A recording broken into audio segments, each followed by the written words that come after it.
أعوذ بالله من الشيطان الرجيم بسم الله الرحمن الرحيم اللهم صل على سيدنا محمد وعلى آل سيدنا Muhammad. Ketika boga ruh kemudian ruh urang teu diurus, sanajan awak urang sehat, sanajan awak urang seterek, ketika ruh urang teu diurus, ketika ruh urang teu cager, maka naon hartina ieu boga awak sehat lantaran ruhanina gering. Kanyahoan ruhanina gering kumaha Kiai? Kanyahoan ki ruhanina gering mah kieu. Dahar mah gembul, nginum mah loba, nonton TV ti isuk datang ka zohor kuateun, tapi ketika aya pangajian heuae bae. Ieu rohani negering. Ketika aya suara azan lain gegeraan ka masjid, ieu rohani gering. Ketika aya siraman-siraman ruhani nyana henteu naon kitu ngaranna mencerna, ieu rohani gering. Tapi lamun neuleuk polisi abri bangga kula mah datang ka masjid asal-asal buka masyaallah. Ieu lamun eueuh imanan nyana moal daek ka masjid aya imanan. Sanajan di dieuna aya balokan, aya bintangan, tapi tetep bae awak sakadar awak lah dek disujudkeun ka Gusti Allah pan hebat. Nah, iyalah istimewa jasa. Istimewa jasa. Kunaon eta? Eta polisi nu daek salat inget ka yauman tataqallabu fihil qulub. Eta abri nu daek salat inget ka yauman tataqallabu fihil qulub. Eta pedagang nu daek salat inget ka yauman tataqallabu fihil qulub wal absar. Ngeri engke jaga. Naon hartina ieu jabatan, naon hartina ieu kakayaan, naon hartina ieu kemuliaan, lamun ke di akhirat ngan sakadar jadi beuleum neraka. Ih, tinggalkeun salat. Masya Allah, indah jasa. Allahumma shalli ala sayyidina Muhammad wa ala Sayyidina Muhammad. Alhamdulillah, wassalatu wassalamu ala rasulillah wa ala alihi wa sahbihi wa mawala, amma ba'du. قال الله تعالى في القرآن الكريم وهو أصدق القائلين أعوذ بالله من الشيطان الرجيم وذكر فإن ذكرى تنفع المؤمنين. الآية. Langkung tipayun urang sami-sami nyanggakeun puja sinareng puji ka Gusti Allah anu Maha Suci, nu parantos masihan tina rupa-rupa nikmat ka urang sadayana, terutama nikmat anu kacida pisan ageungna nyaeta nikmat iman sinareng Islam. Sholawat sinareng salam mugia dilimpahkeun ka junjunan alam Kangjeng Nabi urang Kangjeng Nabi Muhammad sallallahu alaihi wasallam, katut ka para kaluargina oge ka para sahabat-sahabatna rawuh para tabi'in atba tabi'in al-mukarramun para alimil ulama para asatid para tokoh masyarakat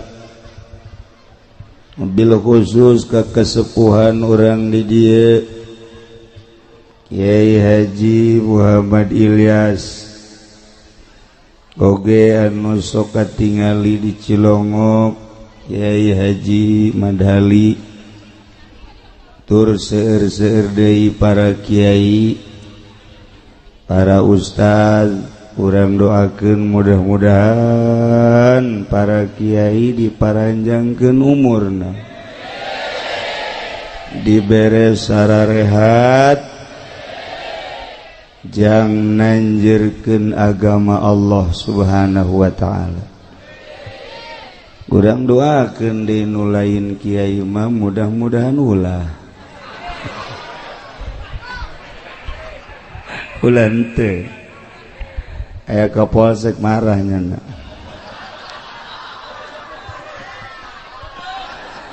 Aratur pemerintahanna sipilna militerna alhamdulillah katingali dina saha loba mengkeluk negara mudah-mudahan ku ayana areunjana peduli kana negara mudah-mudahan negara jadi bareres aya DPR di dieu jang utar atur aya pacamat di dieu aya polisi aya abri sebenarnya mah geus lengkap tinggal balalenderna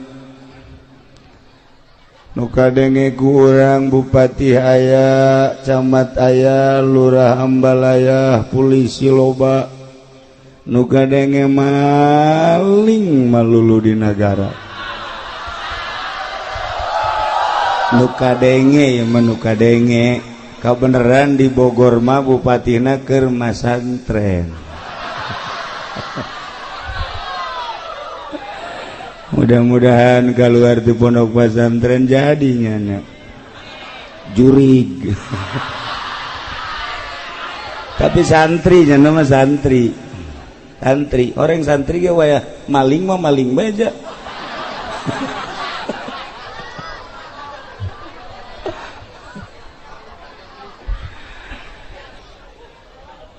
panitia penyelenggara walimatul wakirah nudina sahaya alhamdulillah parantos ngundang urang khususna simkuring hampir-hampir simkuring ge ieu teu bisa hadir patali sareng kurang sehat nu kurang sehat mah lain naon suara ari awak mah sehat bahkan lamun titah kawin deui sia ngan sora ieu mentek lalaunan urang ngajinya kalayan inayah ti Gusti Allah alhamdulillah urang diciptakeun ku Gusti Allah jadi makhluk nupang mulia-mulyana nupang bagus-bagusna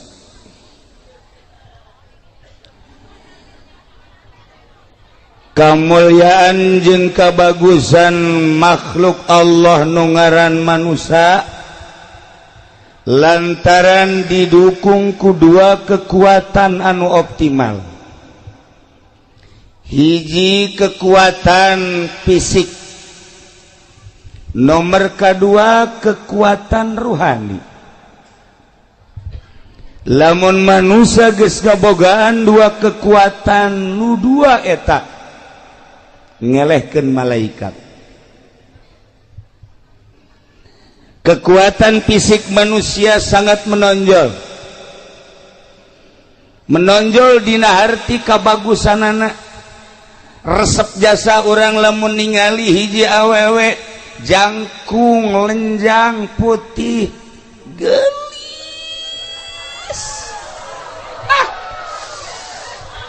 boro-boro ka polsek kiai ge nu geus kolot kiai kabung belengan iya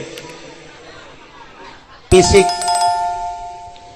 lamun hayal lalaki fisikna sterk ditingali jangkung ditingali dedeg pangadegna ngeusi katingali bangun gagah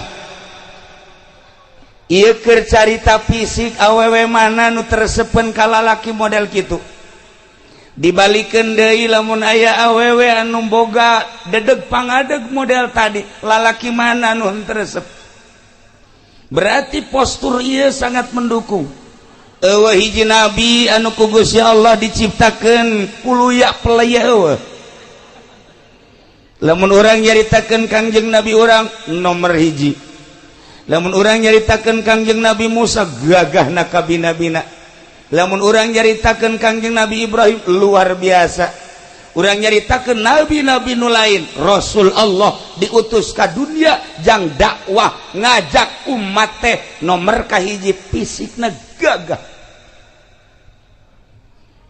di Indonesia lamun urang boga presiden gagah fisikna siapa cok aju seri bae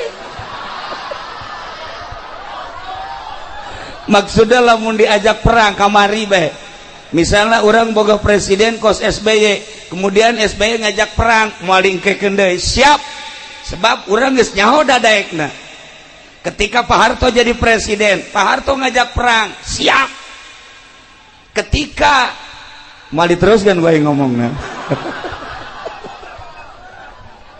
iya fisik sabalikna lamun aya hiji awewe gelis jasa ieu mah ngan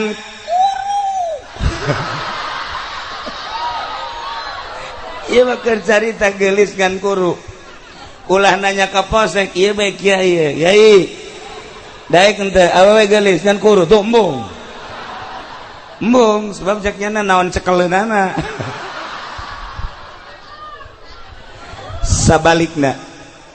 sabalikna lamun aya lalaki kasep jasa sanggesa kasep sugih jasa ngan bengek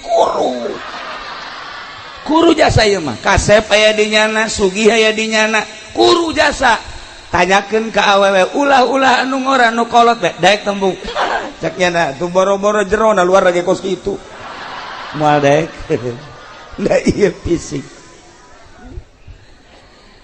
nu mantak loba urang ngausahakeun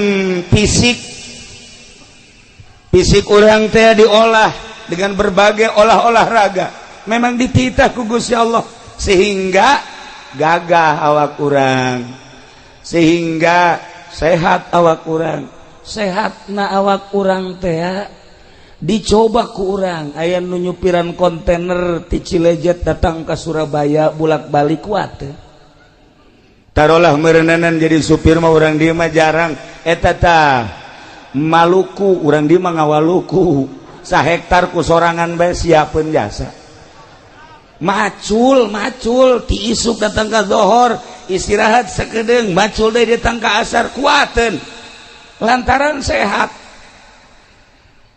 ngandelkeun sehat awak doang tapi ruhanina gering macul masa hektar kuatin tapi ketika neuleuh masjid nu sakieu hebatna agrengna ngadenge suara azan padahal imahna ngarendeng jeung masjid teu kuateun asup ka masjid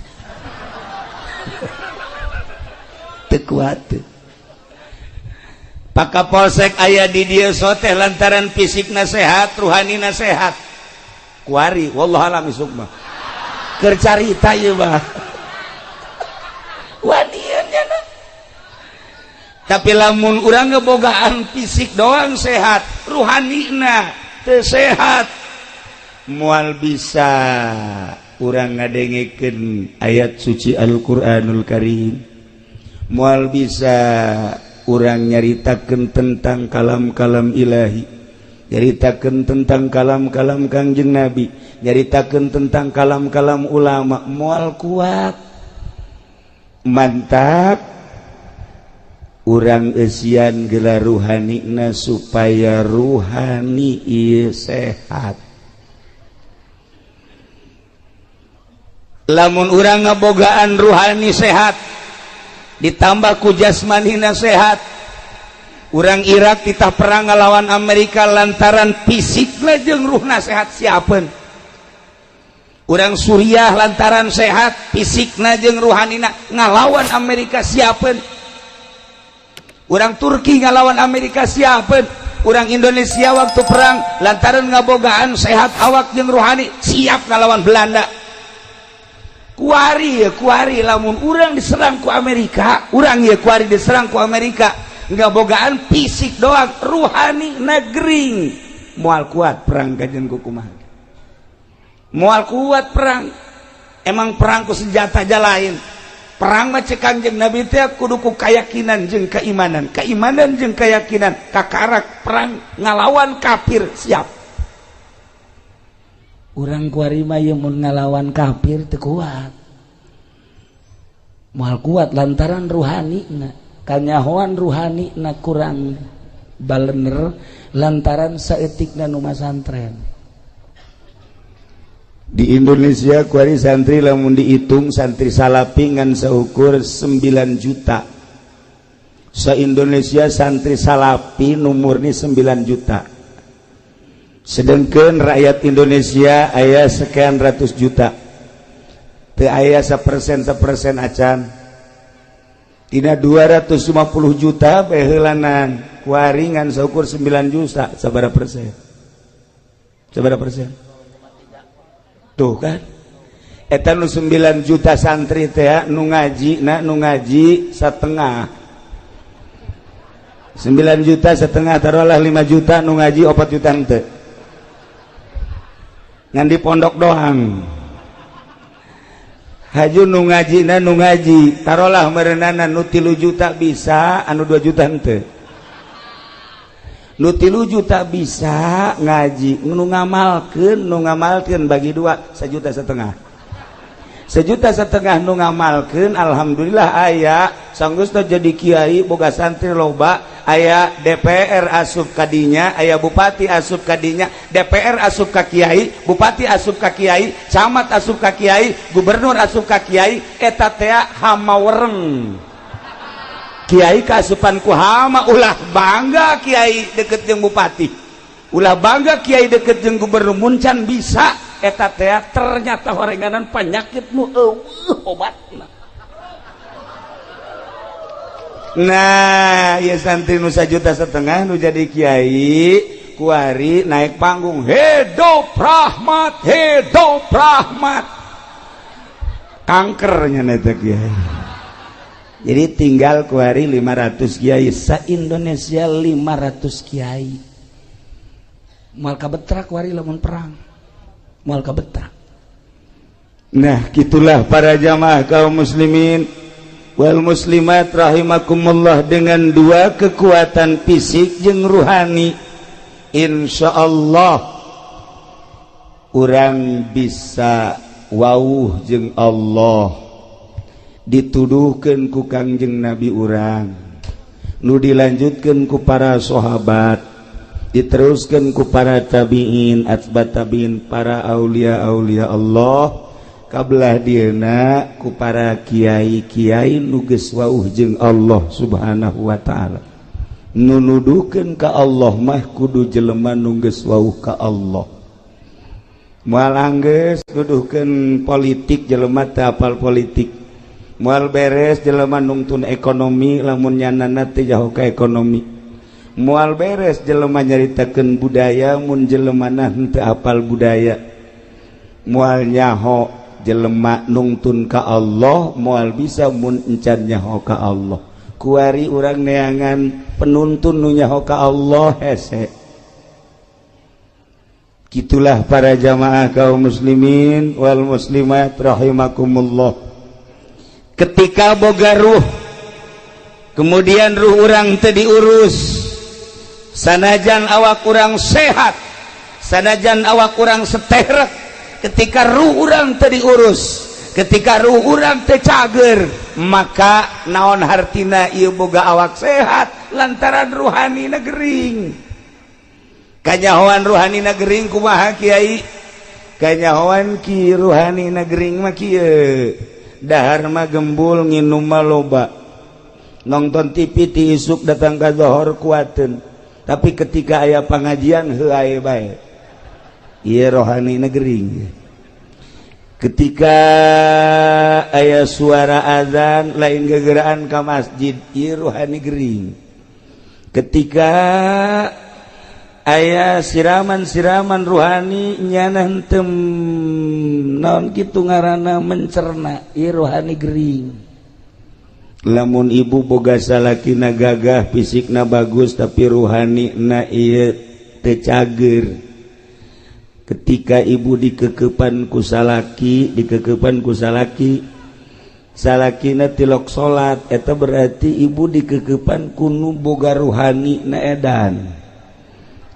Lamun ibu boga salaki teu salat, eta rohna edan sebenarnya.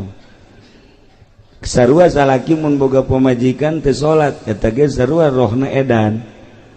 Jadi lamun pada teu salat nu edan jeung nu edan sedang tong kos kitu mah. Oh masalah. Nu edan jeung nu edan. Kula tadi salat maghrib rencanana di dieu lantaran aya tamu heula. Akhirnya setengah genep berangkat sholat di Al-Amjad. Perkiraan kula di Al-Amjad sholat pasti rame. Hiji masjidna agreng, dua di kota. Begitu datang kadinya langsung sawara wurudu, langsung kula naik ka luhur.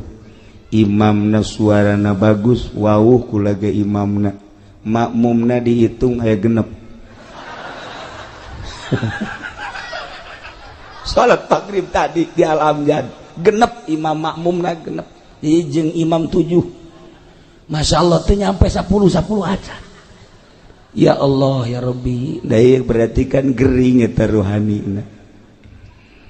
Lamun urang carita awak supaya sehat gampang, awak supaya sehat aya dokterna nyaritakeun tentang vitamin, tentang obat dan lain sebagainya. 4 sehat 5 sempurna geus teu aneh deui. Tapi ketika ruhani urang nu gering, ieu kudu ka mana ieu? Awak urang di mana-mana sehat, ngadahar naon bae ge ngeunah. Ngadahar jeruk karasa mun amis-amis mun hasem-hasem. Ngadahar apel karasa mun amis-amis mun hasem-hasem. Ngadahar sayur dan lain sebagainya sehat karasa ngeunah jeung teu ngeunahna. Ruhani urang ge ruhani urang, makananana ieu adalah salat, makananana zikir, makananana tasbih, makananana tahlil. Nah, ketika awak urang diajak salat teu daek, diajak maca Quran teu daek, diajak zikir teu daek, berarti ieu ruh gering. Eta ruh teh gering, geus teu kudu nyaritakeun ka saha bae mah ka urang baheulanan. Hei awak, sia si ieu saminggu samingguna ieu sabaraha juz sabenerna ieu sia kabeuki sia. Tanya roh urang. Sajuz apakah 2 juz saminggu? Tanya. Roh. Ari sia beuki henteu si maca Quran? Henteu. Maca tasbih? Henteu. Zikir malah ulama mau zikir puyeng jana. Iya berarti roh teh gering. Ahli-ahli Allah kan bakal nyaho. Sakumaha dokter nyahueun ka jelema. Ieu teh sabenerna mah influenza. Ieu teh gering teh darah tinggi. Ieu teh gering teh kencing manis. Ieu teh gering teh nyahueun dokter fisik teh. Sarua dokter ruhani ge nyahueun kana ruh-ruh anu garering nu araredan. Bisa nebak sebenarnya mah misalnya kiai eta si kapolsek rohna edan apa henteu kukulah ditelau. tebak kok DPR misalnya eta rohna sebenarnya edan gering apakah nyana sehat nyaho kula mah bener kula mah wajan ngomong dalil ka kaler ka kidul ka wetan ka kulon atuh dokter teh nyahoeun ieu gering ieu sehat ieu gering ieu sehat atuh kiai ge nyahoeun ieu mah kiai gering ieu mah kiai sehat atuh nyaho sanajan di kopeahan di udeng-udengan gering mah gering bae aduh cenah kiai ulah sok kitu aing mah deuk kitu bae aja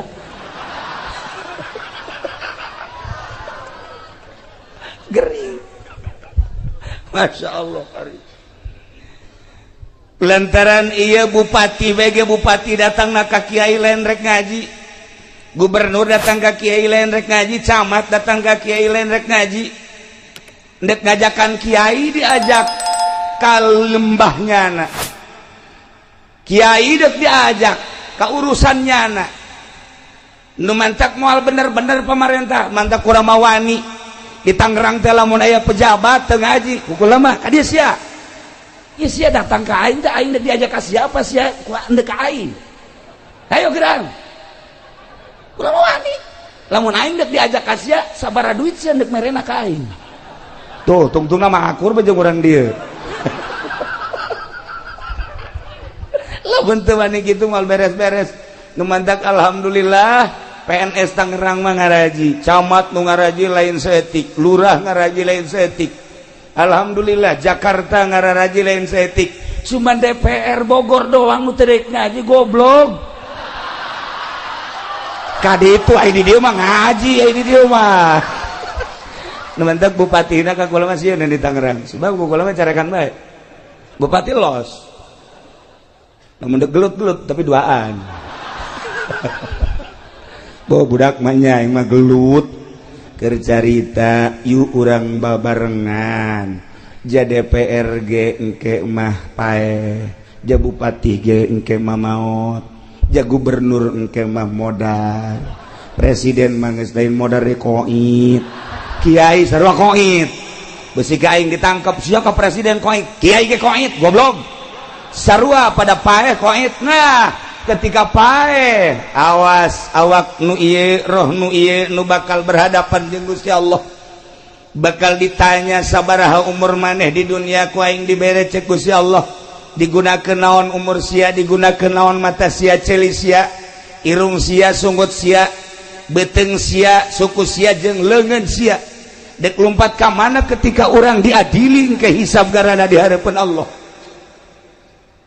desarua tuh ulah sok mangpang meungpeung nah nu mantak ieu urang gunakeun fasilitas nu aya nu dibikeun ku Gusti Allah urang dibere ilmu pake ibadah ka Gusti Allah urang dibere wawasan urang pake ka Allah urang dibere jabatan pake ka Allah urang dibere harta urang pake ka Allah mantak naon jasarua atuh bakal paeh berhadapan jeung Allah mantak wali Allah mah engke berhadapan jeung Allah isin amat maning kuari urang bisakeun berhadapan jeung Allah waliullah mah kitu diuli kumaha ieu sangkan ke di hareupeun Allah teh aman kuari bae urang cari aman menghindar heula ti makhluk dengan modal ilmu menghindar heula tina dunia lantaran deka Allah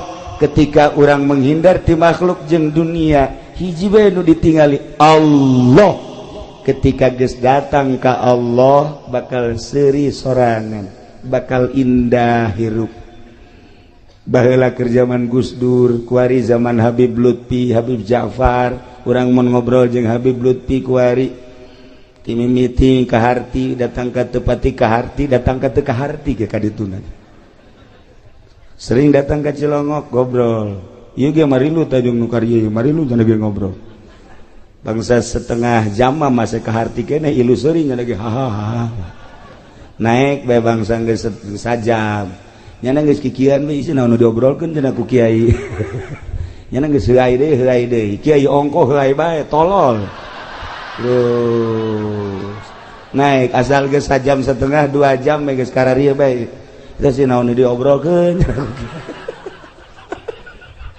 teu arti geus beres geus balik ka Bibluti biasa jam 3:30 balik lah naranya ka kula Kiai tadi si obrolan anak kaharti geus saruan teu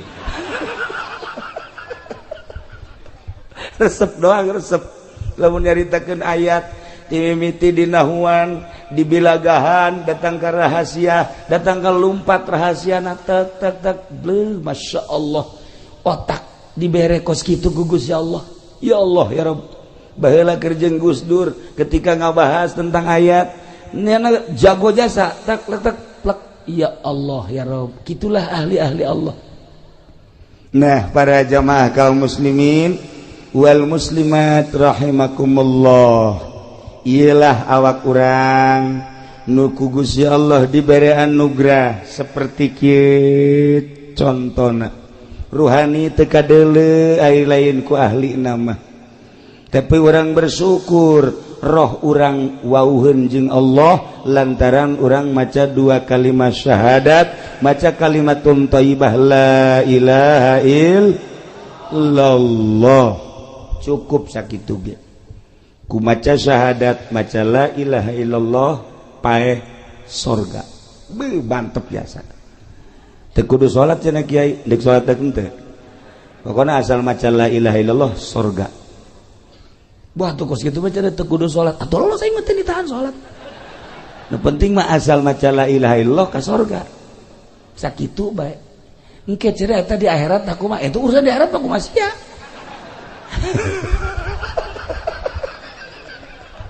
jatuh ya aturan-aturan anak.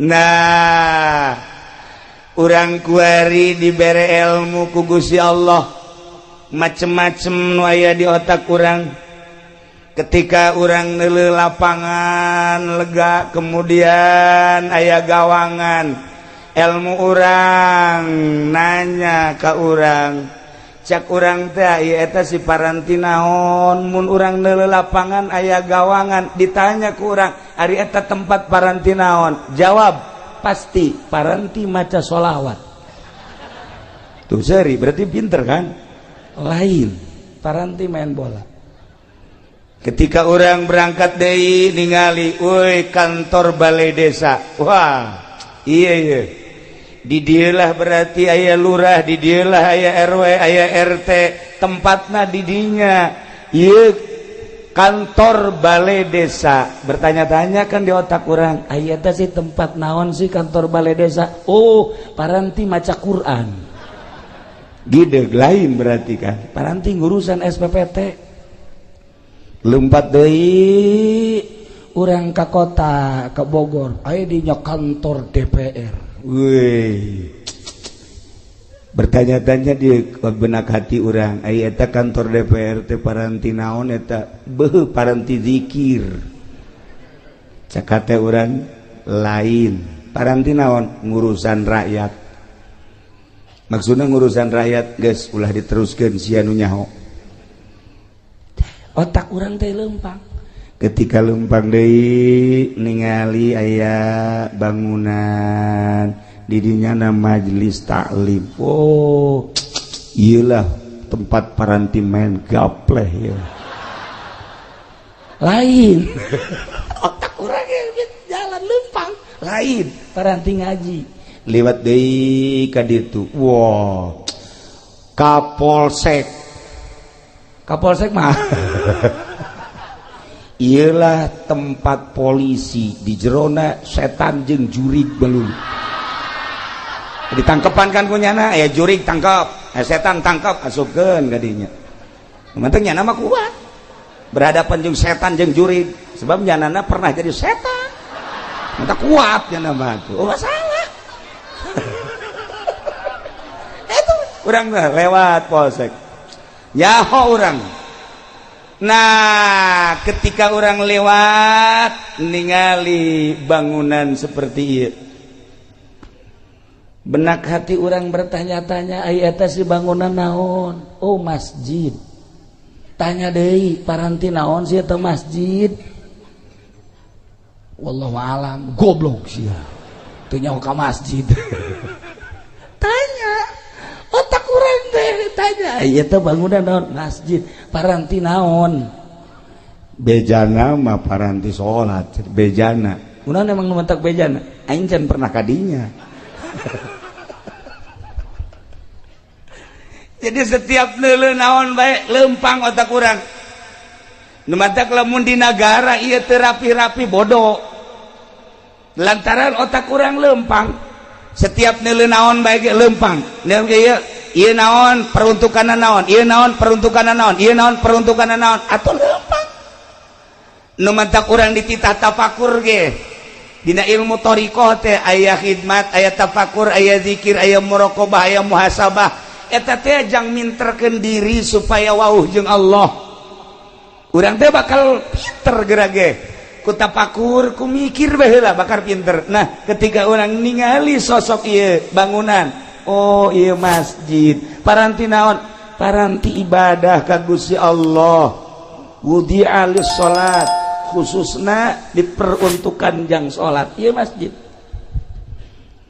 nu mantak lain sambarangan ieu masjid teh lantaran cek Kangjeng Nabi basyiril masyaina bubunga cek Kangjeng Nabi cek Gusti Allah Muhammad jelema-jelema anu leumpang ka mana ilal masajid bubungah naon bubungah ilan nuritam cahaya nu sampurna naon si cahaya nu sampurna jannah surga jelema nu leumpang ka masjid bubungah ku anjeun Muhammad eta jelema bakal menang surga masya Allah sebab jelema pan beda motifna sia deuk ka mana sih ayeuna ieu sia leumpang ieu bangunna deuk ka kantor desa moal jauh urusanana ti urusan kos kitu pertanahan sia deuk ka mana ieu bangunna gegeuraan bae anak aing ditangkep di polsek ieu urusanana kan urusan kos karitu bae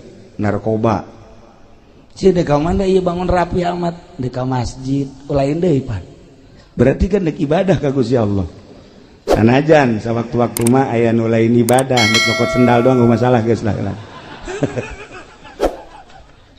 tuh ya cek Kangjeng Nabi bungahkeun gereja jelema anu leumpang ka masjid mah bakal dibere sorga ya Allah ya Rabb nu mantan sim kuring mikir bae ieu sebenarnya kurang sehat tapi ieu hiji hayang kapanggih jeung Adi di dieu nomor kedua hayang kapanggih silaturahmi jeung urang di nomor katiluna ieu urusanana masjid masya Allah begitu datang ke dieu ningali masjid agrengna luar biasa bunga hate ketika orang ningali di Tangerang aya di nu make kubah di luhurna aya saliban gereja eta mah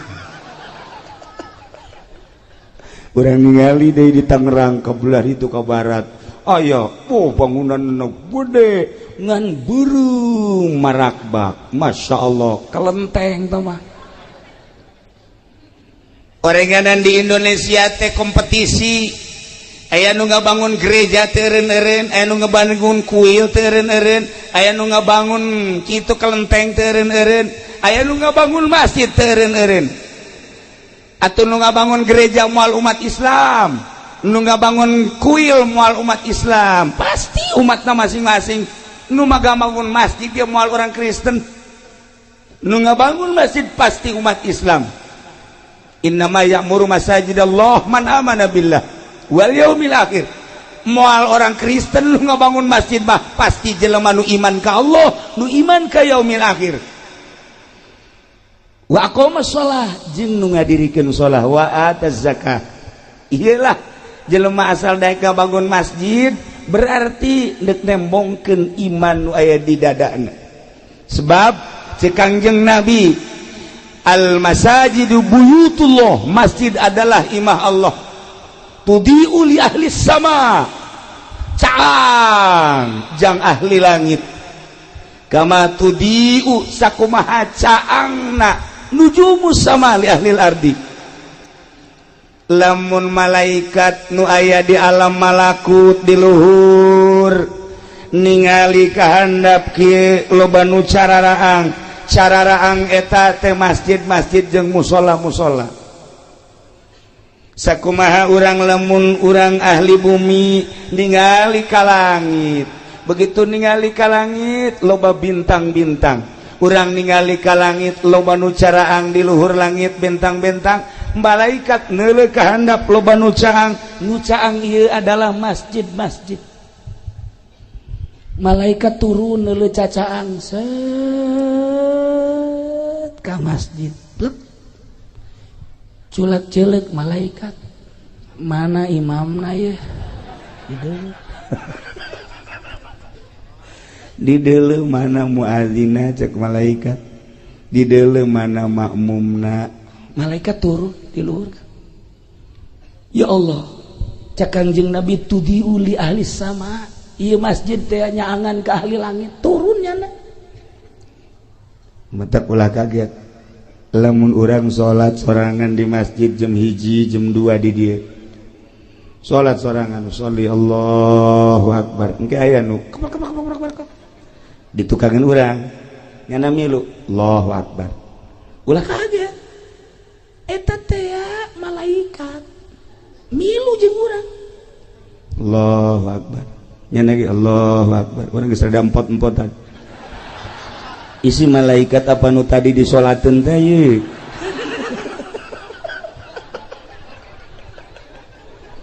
rempan ye Kapolsek Onam nyana mah lamun aya nu salat nyana keur salat teuting sorangan Allahu akbar. Allahu akbar. Sami Allah, milu di tukang sami Allah gua tembak lo.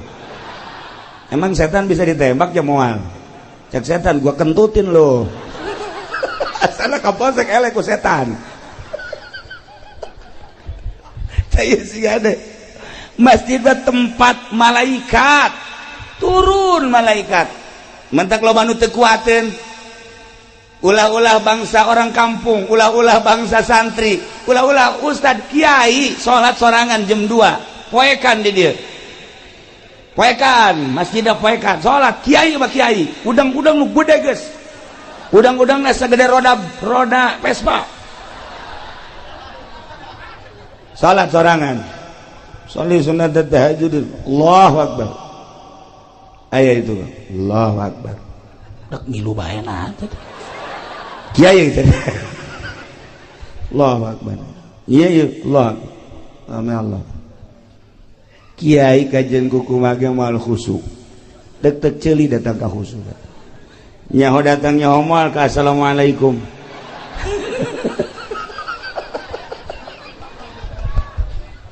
kunaon eta nu mantak sieun lantaran teu senyawa itu mah malaikat makhluk nu halus, makhluk nu lembut, latif, makhluk anu suci nya nama teu pernah maksiat.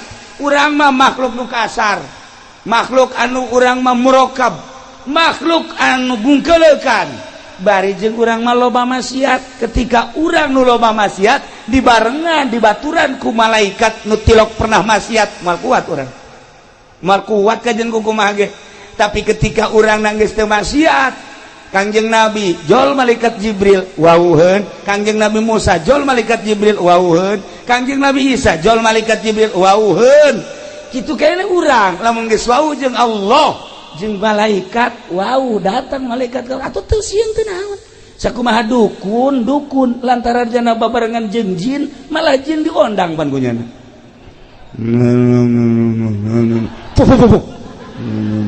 Aya ku ari mana kana ieu?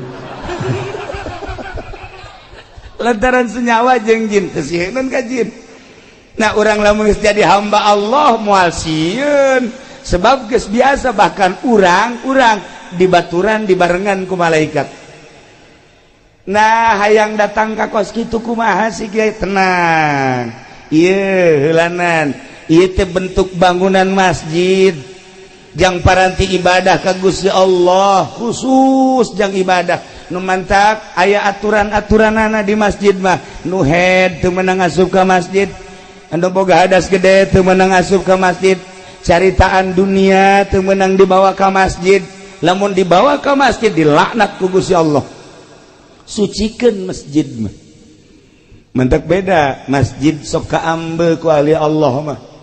Ya masjid bagus nama tapi ya rada bau pamarentah ya masjid ya. Aya duit pajegan ya masjid ya.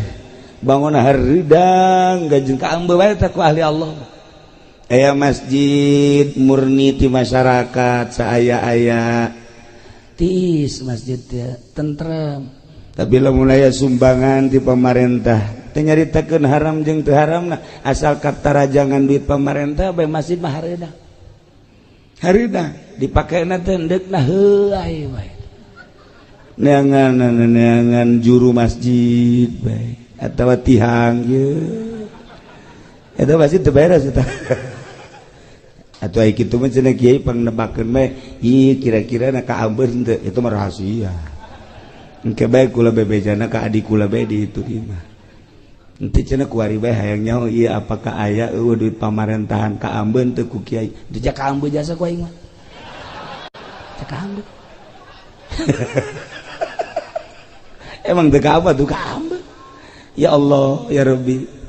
Nah sedengkeun ieu kapal ieu masjid bakal jadi kapal jaga di akhirat ketika urang dieu engke digiring di mahsyar saenggeusna digiring ditimbang amal nu amalna bagus mah langsung sorga nu amalna kurang bagus ye cicing heula di sisi neraka saenggeusna cicing di sisi neraka malaikat nanya, hei, urang mana ya?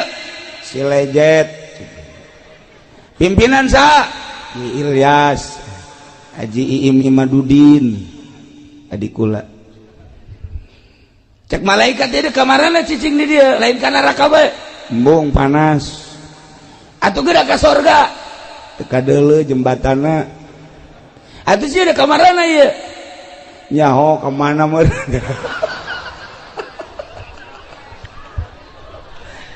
Tidinya aya kapal ngung.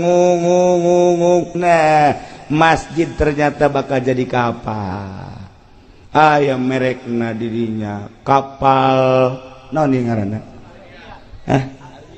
Al-Hijriyah. Wow kapal Al-Hijriyah Cilejet jelema wah aya di panitiana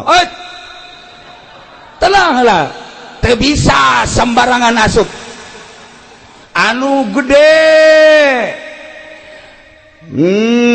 naon kitu nganyumbangna ti heula bangsa nu 100 juta 50 juta ti heula rombongan 10 juta masuk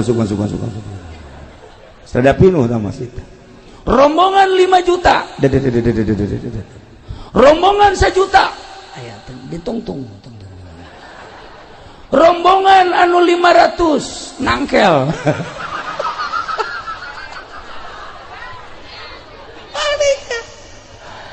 teu bisa asup ka jero teu bisa tuh ya geus aya pan karcis-karcisna mulai dek diberangkatkeun ieu ku panitia tinggal nu nangkel bae aing mah duh jakna aya teu milu aing butuh aing milu ieu pan suku ka handap panas teu meunang naik jana teu meunang geus sakitu ayana berangkat Masya Allah indah jasa horenganan ieu teh bakal jadi kapal pas tengah-tengah neraka bocor masjid bocor kapal bocor anu di tengah wae panas kunaon bocor bocor kapal bocor wah narangtung atuh kabeh lantaran bocor atuh biasa teu ada kaluhur cak panitia kok bisa bocor kieu naon ya coba malaikat datang ieu kunaon ieu jadi bocor diambean ku malaikat duit bupati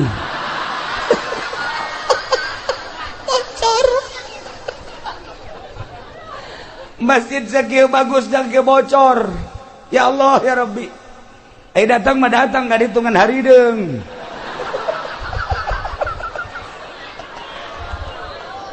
Gusti Allah lagu nah iya urang lamun nyaritakeun padu jadi masjid teh gampang padu indah hagreng gampang tetapi nilai ruhanina lamun manusia aya jasadan aya fisik aya ruhanian buah ge urang mun nyaritakeun buah nu mantak urang titah ngadahar buah lantaran aya ruhanina di dinya teh, aya enzim nu aya terkandung di buah. Ketika ku urang didahar enzim eta lah anu bakal jadi nyehatkeun gawak urang teu kadeuleu tah mah ruhanina teh tegarana.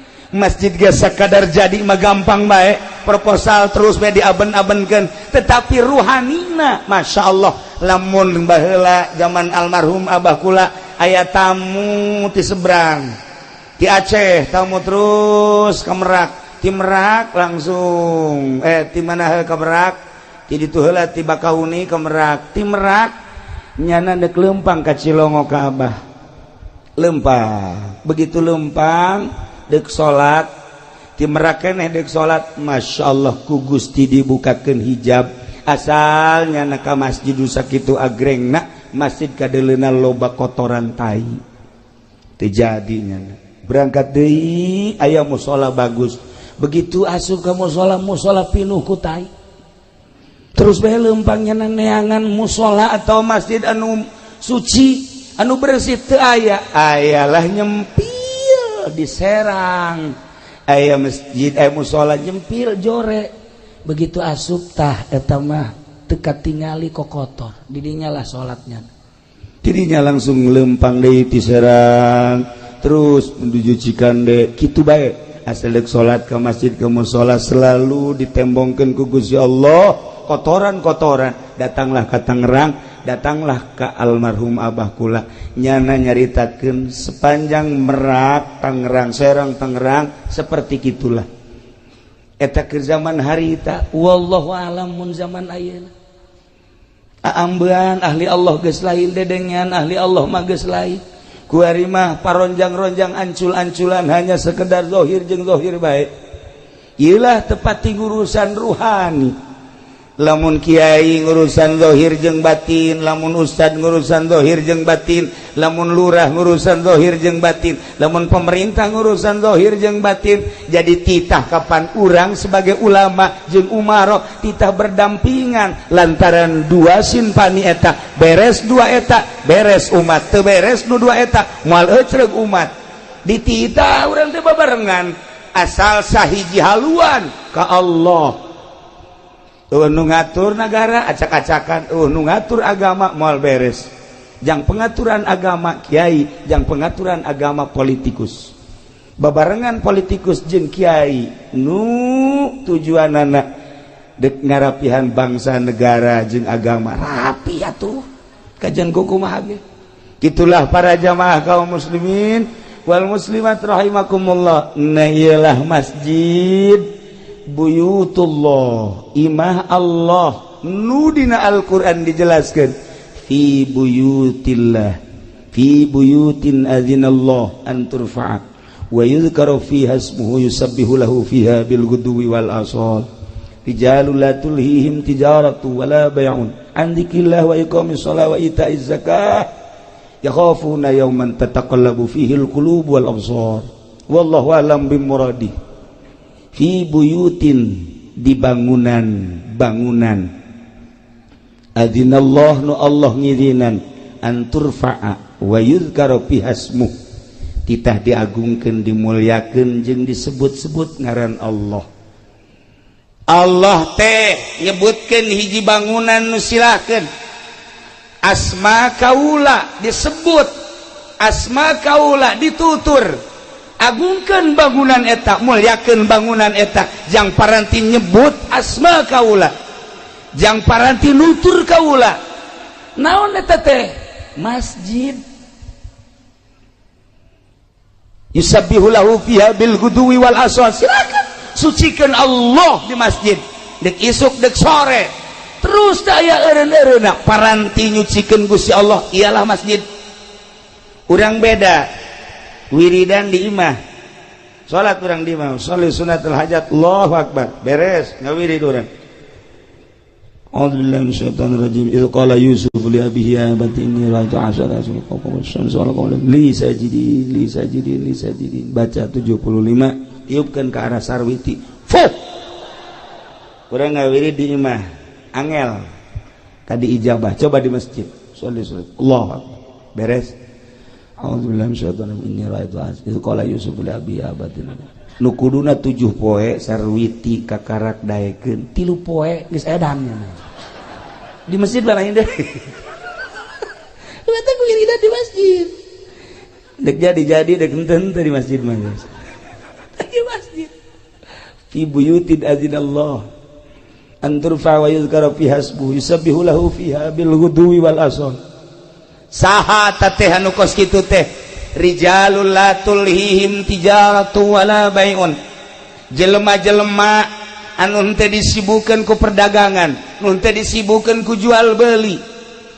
Sanajan keur dagang, sanajan keur jual beli, sanajan keur tani, sanajan keur di kantor, ketika ajakan Allah datang, ninggalkeun daganganna, ninggalkeun sawah, ninggalkeun kantor. Rijalul la tulhihim tijaratu wala bai'un an dzikrillah wa iqamis shalah wa ita'iz zakah.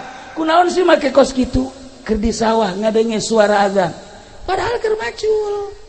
Ngadenge Allahu akbar, Allahu akbar. Cak petani pacul hampurannya. Maneh nek disimpen heula di galeng. Titip ulah ka mana manehnya. Cak pacul aing mah ka mana? Cicing. Cak pacul ka mana? Salat. Polisi di kantor Allahu akbar, Allahu akbar. Periwit ditenden. Ngampura heula periwit. Cak periwet dek mana? Panggilan Allah leuwih mulia batan maneh. Mangga tuh kan. Di DPR Allahu akbar, Allahu akbar. Tinggalkeun kantor. Dek mana? Cak kursi teh keluar. Dek naon? Dahar. Beda DPR mah lain ka masjid. Atuh beres di DPR. Ya Allah, ya Rabb Gusti Allah doaku. Iya masjid. Rijalul la tulhihim tijaratun wala bai'un an dzikrillah wa iqamis shalah wa ita'iz zakah. Kunaon sih make jeung kedak amat ka masjid? Komo ustad mah santri kiai asal azan masjid, asal azan masjid. Sebab kadengena suara muadzin Ki Zaid misalnya azan Allahu akbar, Allahu akbar, kadengena mah suara Zaid, padahal utusan Allah, ajakan Allah lain Zaid tadu di deuleu Allah mah. Masya Allah karim ke masjid sholat. Nah rijalul la tulhihim tijaratun, tesibuk ku dagang, tesibuk ku jual beli, tesibuk ku tani, tesibuk ku bisnis, tesibuk ku kantor, berbagai aktivitas tinggalkan. Kunaon emang ya khafuna yauman sieun kahiji poe, poe nu mana? Poe anu tataqallabu fihil qulub wal absar, anu bakal goncang hate jeung mata. Neuleu naon? Neuleu pandangan neraka. Rempan jasa lamun urang ningali engke jaga poe yauman tataqallabu fihil qulub wal absar.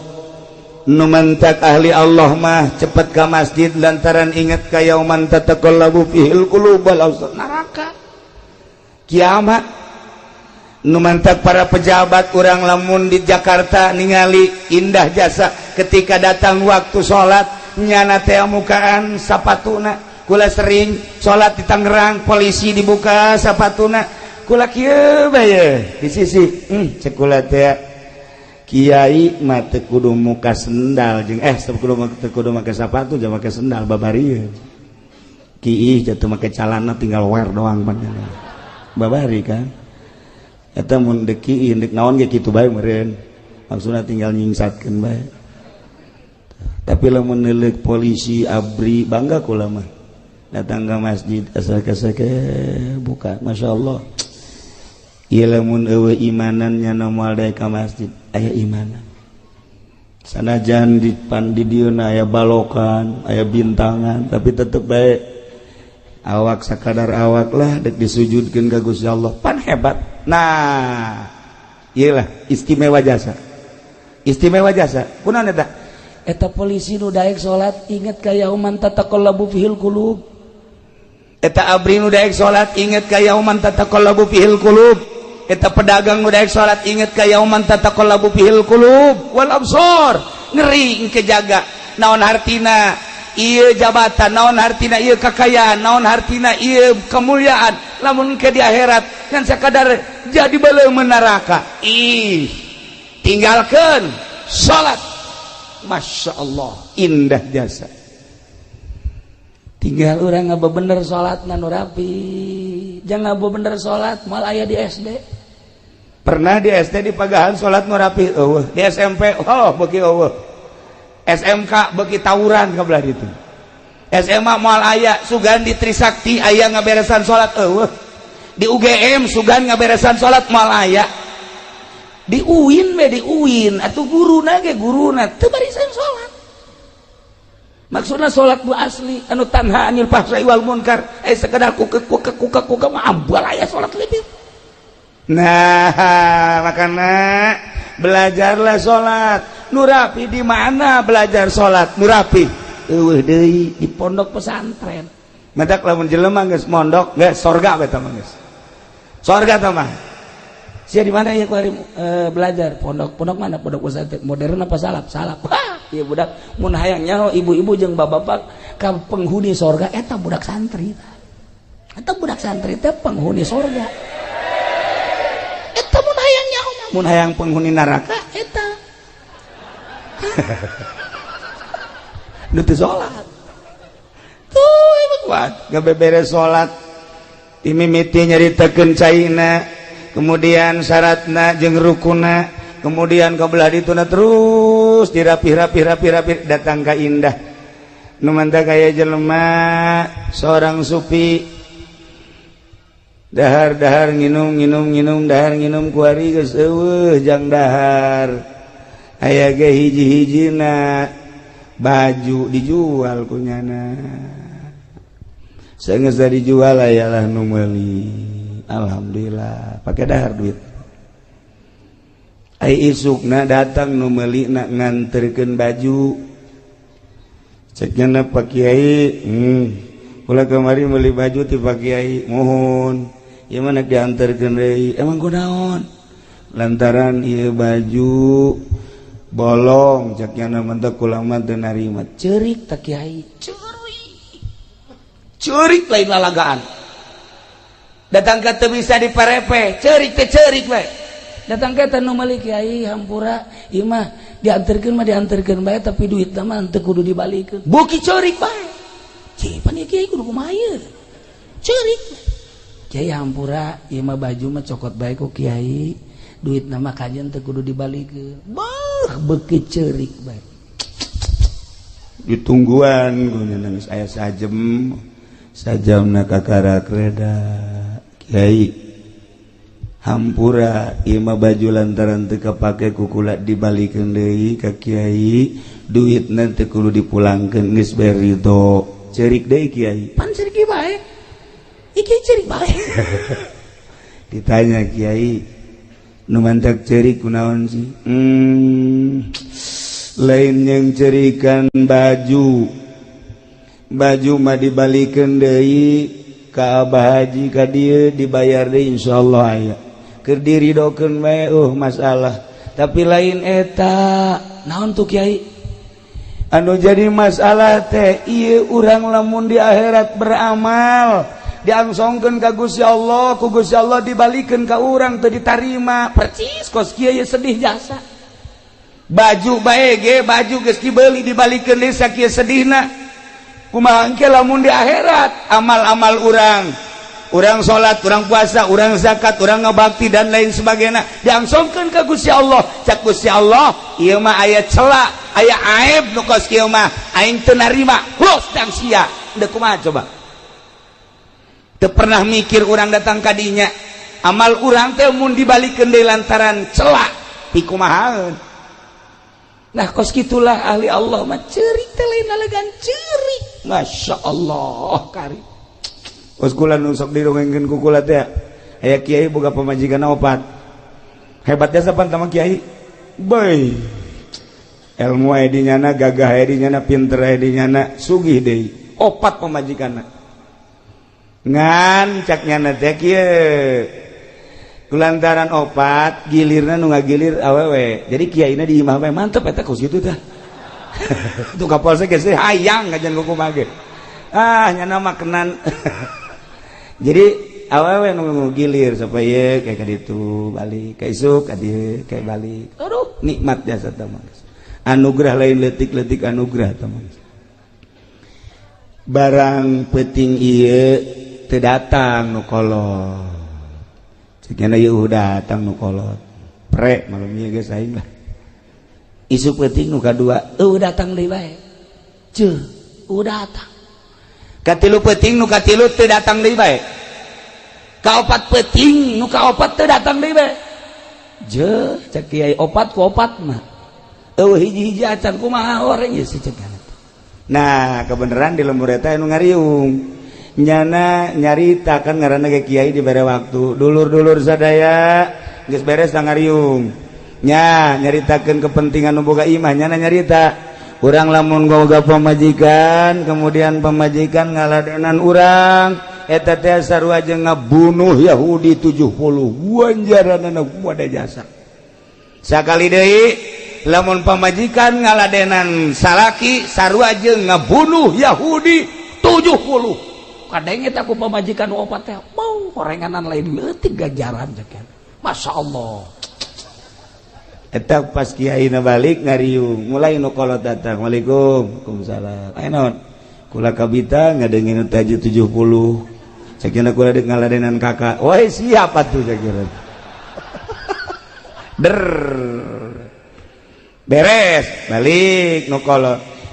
Nu kadua datang. Waalaikumsalam. Ieu naon ieu? Kula tadi ngadenge kakak, Bu masyaallah kabita disuk beda jasa orang ganjaranna. Jadi kula hendak ngaladenan kakak siap berdei dua geus beres dana balik tilu katilu datang deui. Waalaikumsalam. Aya naon ieu? Kula kabita jasa ganjaranna tadi sarua jeung maehan 70. Kula ge hayang deui. Atuh siap. Geus rada leutik siapna siap. Beres eta du katilu nu kaopat kasubuhnakeun datang. Waalaikumsalam. Ya naon? Kula kabita ku ganjara. Aduh. Atuh ieu mah lain ngabunuh Yahudi aing nu paeh.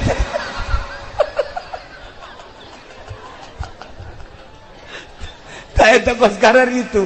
Ganjaran mah ganjaran bae budak atuh aing isuk digotong ka rumah sakit. Para jamaah kaum muslimin wal muslimat rahimakumullah, urang inget kana yauman tataqallabu fihil qulub wal absar, maka umat muslimin mimiti daek nyadiakeun lahan naek ngabangun belah dituna ngarumat belah dieuna nu paling istimewa adalah ngesianana.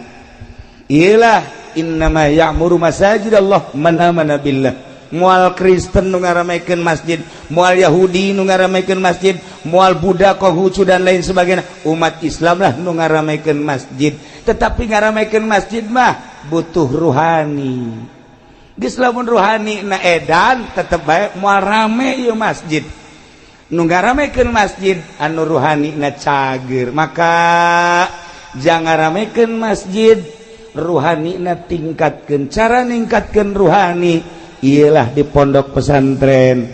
Lamun ibu bapak geus karolot ku arieu geus karolot, harepan jang mondok anak ke pondokkeun. Anak geus eueuh incu. Indah jasa ke lamun di akhirat ibu anakna pesantren. Saenggeusna ditimbang amal, ibu kurang bagus amalna engke bisa ditulungan ku anak. Lantaran anak teh jadi waladun sholih. Gitulah para jamaah kaum muslimin wal muslimat rahimakumullah. Nailah sosok bangunan masjid sanajan dibangun sarua material tina bata, besi, semen, pasir jeung sajabana, tetapi setelah jadi masjid berbeda. Jeung kantor DPR berbeda, jeung kantor bupati berbeda, jeung kantor balai desa berbeda, jeung nu sejen-sejen lantaran peruntukanana ieu mah adalah fi buyutin adzinallah an turfa wa yuzkara fiha ismuh. Nah kitulah para jamaah kaum muslimin wal muslimat rahimakumullah, yuk urang tegeran ieu masjid jang negeran masjid lain sakadar fisikna tapi ruhanina. Ketika ruhani urang geus mantep cicing di masjid kajen kukumaha ge betah bae. Nu mantep teu betah cicing di masjid lantaran ruhanina urang kurang sehat. Sehatkeun ruhani urang melalui pengajian-pengajian di pondok-pondok pesantren, anak orang pesantrenkeun jang ngebangun kelanjutan di negara urang di bidang agama. Itulah para jamaah kaum muslimin wal muslimat rahimakumullah. Apunten tina samudaya kalepatan sareng kakiranganana, mobil khusus pisan ka para inohong-inohong di kabupaten oge ka para kiai-kiai sateacan urang itu non selesai urang ngadoa heula ka Gusti Allah. Allahumma shalli wa sallim ala sayyidina Muhammadin fil awwalin wal akhirin wa barik wa sallim wa radiyallahu ta'ala an sadatina ashabi sayyidina Rasulillah ajma'in. Amin ya Allah ya rabbal alamin. Allahumma arham ummat sayyidina Muhammad. Allahumma ajbur ummat sayyidina Muhammad. Allahumma aslih ummat sayyidina Muhammad. Allahumma farrijan ummat sayyidina Muhammadin sallallahu alaihi wasallam. Allahumma anfa'na bima 'allamtana wa 'allimna ma yanfa'una wa zidna ilman wa yaqinan wa zidna ilman wa yaqinan wa zidna ilman wa yaqinan walhamdulillahi ala kulli hal wa na'udzu billahi min kulli hali ahli an-nar. Allahumma hdina siratal mustaqim. Allahumma hdina siratal mustaqim. Allahumma hdina siratal mustaqim. Siratal ladzina an'amta 'alaihim minan nabiyyin wasiddiqin wasyuhada'i wassalihin wa hasuna ulaika rafiqa. Dzalikal fadlu minallahi wa kafa billahi 'alima. Wa shalli wa sallim ala jami'il anbiya'i wal mursalin walhamdulillahi rabbil alamin. Hapunten tina samudaya kalepatan sareng kakiranganana sakitu pihatur tisim kuring wallahul muwaffiq ila aqwamit thariq. Wassalamualaikum warahmatullahi wabarakatuh.